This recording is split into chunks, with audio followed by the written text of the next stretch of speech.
Ladies and mostly gentlemen, today we're going to talk about 10 minor changes coming in patch 8.1.5. So patch 8.1.5 drops next week on March 12th for the US, March 13th for the EU, and March 14th for Asia. And in this video, we're going to talk about 10 smaller changes that are coming to the game in this patch. So obviously we're not going to talk about like the Zandalarian Cult Tyrants and the Crucible of Storms raid and various other things like that. These are just the smaller things that are coming in that patch. So yeah, let's just dive straight into the list. So the first thing is new maps and flight maps for Northrend and Outland. So I do actually have full videos on both of these if you want to check them out. They'll be linked in the description below this video. But yeah, so these two continents are actually getting brand new HD maps as well as brand new flight maps. And these flight maps are basically to reflect the style of the Kultiran and Zandalar ones.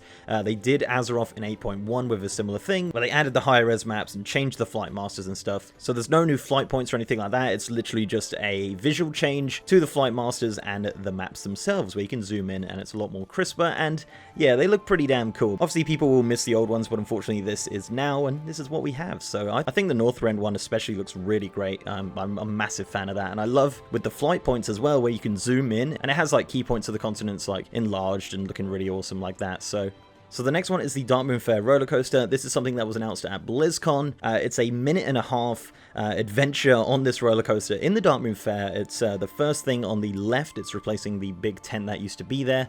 And it basically, you go into it, it puts you in first-person mode, and you can kind of look around and kind of ride this roller coaster. You can also zoom out as well if you wanted to. And the real purpose for this is just to give you the 10% rep buff that the carousel gives you. So it's essentially exactly the same as the carousel. It's just a roller coaster. And I really do like it. It is kind of obviously a bit pointless, but it is really cool and it looks awesome as well. So definitely give that a go when the Darkmoon Faire comes in patch 8.1.5. The next one is that the character limit on a single realm is going up from 18 characters to now 50, which is awesome. This is something that everyone has wanted for a while.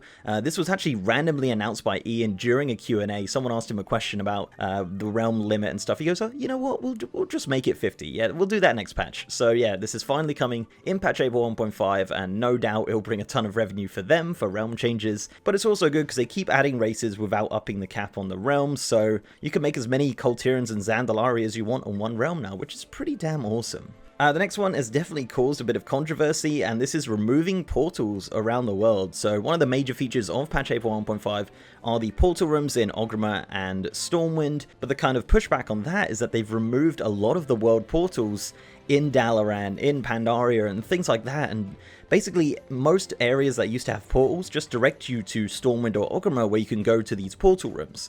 This is obviously an attempt for them to make the world feel bigger and things like that, but yeah, I don't know, I think it's a bit of a step in the wrong direction, honestly. I feel like they should have had the portal rooms, but also had the portals around the world as well. But I guess that's just the mindset of a new WoW player these days, where you just feel like everything should be handed to you on a plate.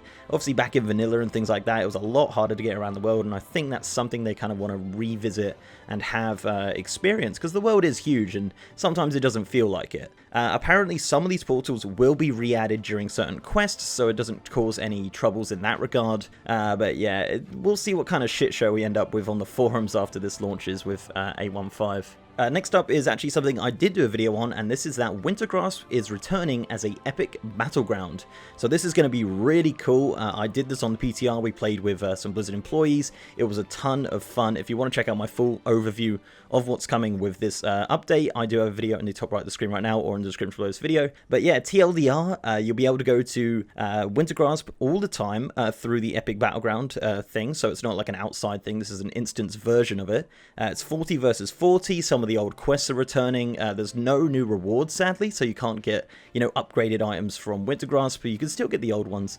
And honestly, I think it's going to be really, really fun. Hopefully it doesn't lag out too badly, but going back into Wintergrasp being like evenly matched with 40 versus 40, it honestly just feels like what Warfronts should have been. And I definitely recommend when this patch drops to at least give it one go, just to experience it once again, because it's a really great battleground. Next is the addition of an achievement called Two Sides to Every Tale, and this actually rewards a mount for Horde and Alliance. The objective of this is to do all of the war campaign on Alliance and Horde, and what this will give you is a horse mount for the Horde, and the Alliance get a wolf, which is kind of cool, and the wolf is really awesome. It's got Alliance armor and things like that, and the horse has some Horde armor, so it's actually pretty damn cool. This does make me think that this is kind of a full stop to the faction conflict campaign in Battle for Azeroth, to kind of open us up to some sexy old god joint campaigns in 8.2. I feel like this achievement and the rewards and things kind of just says, you know what, faction war story is done, we're now going to move on to what's coming in 8.2, which is obviously old gods and Nazjatar and things like that. So yeah, definitely interesting, and it is a pretty damn cool looking mount, and but it does mean you have to have a 120 Horde and Alliance to do all of the war campaigns for both of the factions. The next one is that Hattie is returning as a hunter pet. Hattie, I think that's how it's pronounced. Sorry if it's wrong. I didn't play hunter. Is a artifact pet. I think is from Legion, and basically it's coming back in 8.15. And it's going to be a short questline for hunters to tame him. And I think the best thing about this is that it comes with a ton of extras. So you can get like little toys for him, you can give him like a little fez, but the all-round best part of it all is that you can actually ride this wolf boy as a mount, which is awesome. Honestly, I think that should have been a thing for hunters anyway, just riding your pets, but unfortunately that is not a thing. But yeah, you can now ride Hattie as a mount if you really felt the need to, if you do tame him. That's really cool, and shout out to Wowhead for all this footage, because I don't have a hunter, as I said, so yeah, I don't think I would have got that. So yeah, amazing. If you're a hunter, that sounds really fun, and I'm very jealous that you get to ride around your pet. So number 8 is another thing I did do a video on, and this is the bound on account items from Island Expedition vendors, and heirlooms are getting an upgrade to level 120. So in 8.15 they're adding bound on account tokens from the doubloon vendor for 20 doubloons each. These are green as standard, but can be upgraded to blue or epic. It's pretty RNG, you click it and you have a chance to go blue or epic, and the cap at the moment is 301 as the highest epic upgrade that you can get on these items. Honestly, I think it is a little bit too little too late, but I think it might help some players who are exclusively leveling up through Island Expeditions, as well as obviously with the upgrades to the heirloom, so you'll get a massive level boost there. These tokens are just purchased from the regular heirloom vendor. I think it's around 5,000 gold for armor and shields and offhands, and then 7,500 to upgrade weapons, which does seem like a lot, but I guess you only got to do it once. So yeah, that'll be a big help to leveling up your new Zandalaria Kul Tiran if you choose to do that. Number 9 is one thing I didn't even know about, and this is that the Trial of Style event is getting a Season 4 and with new sets. So the new sets that are coming are recolors of Cataclysm dungeon sets. As usual, there'll be one for cloth, leather, mail, and plate, and they're all just recolors of random sets from Cataclysm dungeons. Not really too much to say here. I don't think the event itself will change. You can still buy the old season rewards as well with the Trial of Style token things. I can't remember what the name of them are, but yeah, so you get these new sets for your set tab. So yeah, I guess, you know, if you do enjoy that event, I kind of do. I think it's kind of fun, but yeah, so Trial of Style Season 4 upgrades are going to be Cataclysm dungeon set recolors, which, you know, could be worse. And our final minor change is that they're adding new world quests. Yes, rejoice everybody, new world quests are coming in 8.15. So basically, one thing they did mention is the Naga invasions. Sadly, these aren't as epic and as incredible as you thought. They are quite literally just new world quests to fill a bar. Doing one of them and killing one of the Nagas will actually start you off on the Xal'atath questline, so definitely go and do that, because that's very important related to the story of the Crucible of Storms raid. But they're also adding a new quest called the Cycle of Life, and this is incredible.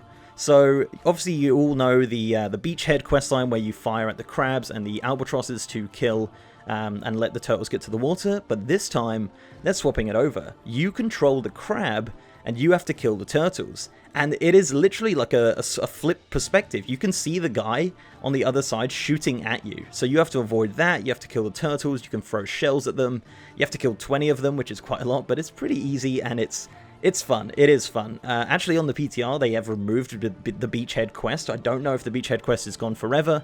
Currently, it's gone and replaced with the Cycle of Life. Let's see what happens with that, but yeah, I definitely recommend that you try this quest out at least once, because it's a ton of fun.